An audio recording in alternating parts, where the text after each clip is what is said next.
Halo masyarakat Indonesia sekalian, balik lagi di Fuentes dengan aku Mas L. Dan gimana kabar kalian hari ini? Semoga semuanya baik-baik aja. Kalaupun nggak baik ya udahlah. Yang penting jangan nyerah gitu. Udah itu tuh tagline banget sih itu di sini kan ya. Hari ini kita bakal ngobrol soal sejarah gelap Indonesia yang jarang banget dibahas. Kayaknya sih banyak ngebahas ya. Tapi ini tuh punya dampak besar ya tentang keterlibatan CIA Amerika Serikat yang ada di Indonesia, mulai dari film Orpon atau film dewasa lah, jadi kita pakai bahasa itu aja biar aman gitu, aku balik aja, sampai strategi yang dikenal sebagai metode Jakarta. Jangan khawatir, kita bakal ngobrol santai lagi, santai tapi jelas di sini, mulai dari kronologi lengkap dan juga semua informasi ini berdasarkan sumber yang bisa kalian baca sendiri di deskripsi video. Jadi siap-siap ya, karena ceritanya itu bakal sedikit panjang dan membuka mata kita semua tentang sejarah Indonesia tercinta kita ini dengan CIA dan betapa pentingnya Indonesia ini di mata dunia gitu. Dan sebelum kita mulai, kayak biasanya jangan lupa buat subscribe dulu kalau kalian belum subscribe, karena subscribe kalian itu penting banget buat perkembangan channel ini. Biar aku bisa terus riset nulis, ceritain berita dan gitu-gitu lainnya. Aku lali template-nya. Jadi silakan kalian ambil posisi ternyaman kalian, nggak usah lama-lama. Mari kita bahas ceritanya.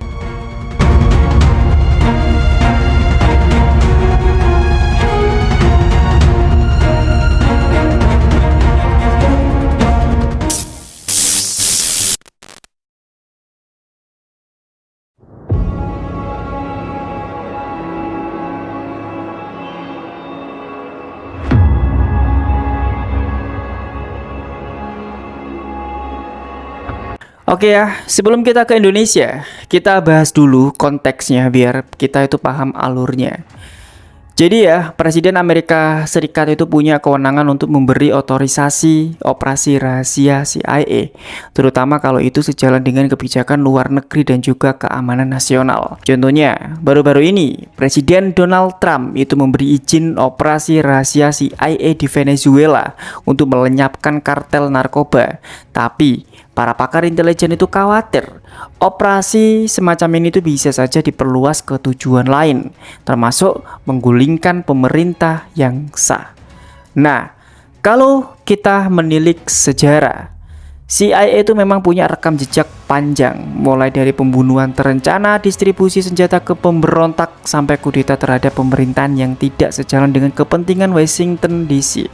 Dan Indonesia adalah salah satu negara yang jejaknya bisa dilacak sejak lama. Keterlibatan CIA di Indonesia itu mulai terlihat serius sejak tahun 1958. Tapi sebelumnya, CIA itu sudah mencoba mengintervensi politik Indonesia sejak pemilu 1955.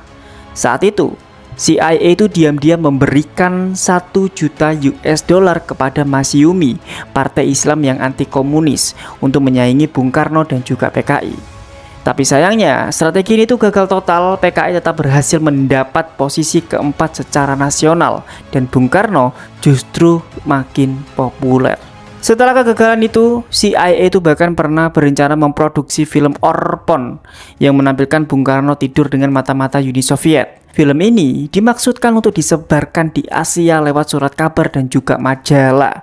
Namun, perwira senior CIA sadar bahwa ini terlalu riskan dan terlalu berbahaya, akhirnya proyeknya dibatalkan. Setelah pemilu dan upaya film Orpon, Amerika Serikat melihat peluang baru lewat pemberontakan daerah. Di Sulawesi, Letnan Kolonel Herman Sumual itu memproklamirkan darurat militer karena menuntut otonomi daerah. Di Sumatera, Letnan Kolonel Ahmad Hussein juga memproklamirkan pembangkangan terhadap Jakarta, yang kemudian membentuk Pemerintah Revolusioner Republik Indonesia atau PRRI pada tahun 1958. CIA itu melihat pemberontakan ini sebagai kesempatan strategis. Mereka itu tidak langsung memerintah, tapi memasok senjata dan juga logistik. Mulai dari senapan mesin, basoka, granat, peluncur roket, semua dikirim lewat jalur udara dan juga laut. Namun, tujuan asli dari para pemberontak itu berbeda dengan misi Amerika Serikat.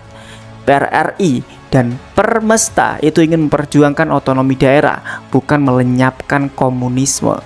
Meski begitu, CIA tetap membantu dan proyek ini dikenal dengan kode Haig atau operasi rahasia yang efisien dan hanya disetujui oleh presiden dan lingkaran elit CIA. Sayangnya bagi PRRI dan Permesta, perlawanan mereka itu hanya bertahan 3 tahun. TNI di bawah komando AH Nasution itu berhasil menumpas pemberontakan, termasuk penangkapan pilot Amerika Serikat bernama Allen Pope yang mengungkap keterlibatan CIA. Kegagalan PRRI dan Permesta itu tidak membuat CIA menyerah. Fokus beralih ke PKI yang makin kuat dan Bung Karno yang mulai dekat dengan mereka. PKI saat itu punya sekitar 3 juta anggota resmi, belum termasuk organisasi afiliasi, dan menjadikannya partai komunis terbesar ketiga di dunia setelah Cina dan juga Uni Soviet. Reformasi agraria dan pembentukan angkatan kelima yang bersenjata itu membuat militer geram. Ketegangan memuncak pada September 1965 ketika 6 perwira tinggi TNI dibunuh, termasuk Panglima TNI Angkatan Darat Jenderal Ahmad Yani. Saat itu militer bereaksi dengan menuding PKI sebagai dalang dan mulai melakukan perburuan besar-besaran terhadap anggota dan juga simpatisan PKI. Di sini ya, peran CIA itu sangat penting banget. Mereka itu memasok senjata, peralatan medis, dan juga yang paling vital adalah informasi. CIA itu membuat daftar nama ribuan orang yang dicurigai terkait PKI yang kemudian diserahkan kepada militer Indonesia. Informasi ini itu membantu tentara dalam memburu sasaran dengan efektif, sebagaimana dicatat Vincent Bevins di The Jakarta Method 2020. Metode inilah yang disebut metode Jakarta, menjadikan model bagi operasi CIA di negara lain seperti penggulingan Salvador Allende di Chili pada 1973. Pertanyaannya itu adalah, kira-kira semua itu apa dampaknya? Dampaknya adalah pembantaian 1965 menjadi kemenangan besar bagi Amerika Serikat dan CIA dalam melawan komunisme. Nama Jakarta itu menjadi simbol operasi anti komunis, bukan sekedar ibu kota Indonesia. Kemenangan gerakan anti komunis dan juga metode pemusnahan yang kejam di Indonesia itu mengilhami operasi serupa di berbagai belahan dunia, termasuk Amerika Latin, dan menjadi bayangan panjang sejarah politik dunia abad ke-20. Jujur ya Rek ya, kalau misalkan ingin membahas lengkap tentang ini itu bener-bener panjang banget gitu. Aku yakin kalau misalkan kalian membacanya itu pasti pusing gitu ya. Makanya kenapa aku merangkum ini semua gitu dengan harapan adalah agar mungkin kalian bisa ngerti maksudnya apa. Ya semoga kalian ngerti dengan penjelasanku yang agak belibet ini ya. Nah, itulah tadi cerita lengkap tentang keterlibatan CIA di Indonesia, mulai dari pemilu 1955, pemberontakan PRRI dan Permesta, hingga metode Jakarta 1965. Dari perjalanan sejarah ini, kita bisa melihat betapa kompleksnya dinamika politik Indonesia pada masa itu ya. Sekarang juga kayaknya politiknya juga lagi gimana gitu. Jadi ya kita kalau misalkan simpulkan lagi, CIA itu bukan cuma menyediakan senjata atau informasi, tapi juga ikut membentuk strategi yang mempengaruhi jalannya peristiwa besar, termasuk perburuan massal terhadap anggota dan juga simpatisan PKI. Dampaknya bukan hanya terasa politik, tapi juga sosial dan kemanusiaan. Jutaan orang terpengaruh, hilang, dan juga dipenjara.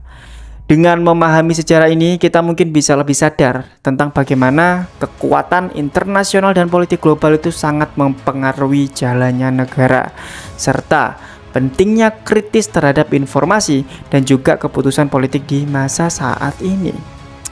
Kalau misalkan kalian merasa video ini itu membuka perspektif baru buat kalian, jangan lupa untuk like, share, dan juga subscribe. Tulis saja komentar kalian di bawah ini dan aku mau tanya sama kalian sih ya. Kira-kira menurut kalian, pelajaran apa yang paling penting dari sejarah ini? Dan kalau misalkan kalian punya informasi lain soal sejarah ini, silahkan kalian tulis saja di kolom komentar. Dan sekali lagi aku mau ngomong bahwa semua informasi ini aku dapat dari bahan bacaan di artikel-artikel berita. Dan kalau misalkan kalian penasaran dengan apa dan dari mana aku bacanya, silahkan kalian cek aja di deskripsi video di bawah ini. Ya mungkin itu aja ya. Itu kalau misalkan kita ngebayang itu bener-bener panjang banget prosesnya. Wah, berarti kalau kita bayangkan lagi, imajinasikan ya, zaman dulu itu bener-bener kayak kacau sebenarnya ya. Jadi kita nggak tahu gitu mana yang temen dan mana yang musuh. susah banget gitu ya. Tapi kita hebat sih, bisa bertahan sampai saat ini. Dan kita saat ini juga sudah merasakan enaknya lah dibandingkan zaman-zaman dulu gitu ya.